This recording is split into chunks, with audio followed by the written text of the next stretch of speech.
ఈరోజు మన pent house సిరీస్‌లో డే 8. పొద్దున్నే ఫ్రెండ్స్ వచ్చి షటిల్ ఆడదామని చెప్పి మంచి నిద్రనైతే పాడు చేశారు. సరే ఇంక చేసేదేం లేక ఫ్రెష్ అయ్యి ఆడడానికి వెళ్ళా. చిన్నప్పుడు ఎప్పుడో ఆడాను. మళ్ళీ ఈరోజే బ్యాట్ పట్టుకోవడం.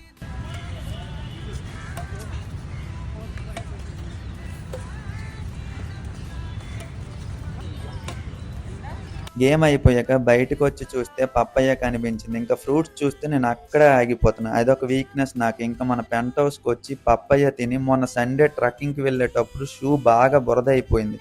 ఇంకా అది క్లీన్ చేసుకుంటూ కూర్చున్నా. తరువాత రైతు బజార్‌కి వెళ్ళి మన మార్నింగ్ ప్రీ వర్కౌట్‌కి ఆరెంజ్ కావాలని చెప్పి తీసుకున్నా. ఇంకా ఫైబర్ కోసం వెజిటబుల్స్ కావాలని చెప్పి కీర, క్యారెట్, బీన్స్ ఇవన్నీ తీసుకున్నా. ఈవినింగ్ ఇంకా సరదాగా బీచ్‌కి వెళ్ళి ఒక మొక్కజొన్న తింటూ కూర్చున్నా. అసలు మైండ్ ఎంత ప్రశాంతంగా అనిపించిందంటే ఆ ఫీలే వేరు. Do subscribe for more videos. ఈ రోజుకైతే ఇంతే. ఉంటా. బాయ్.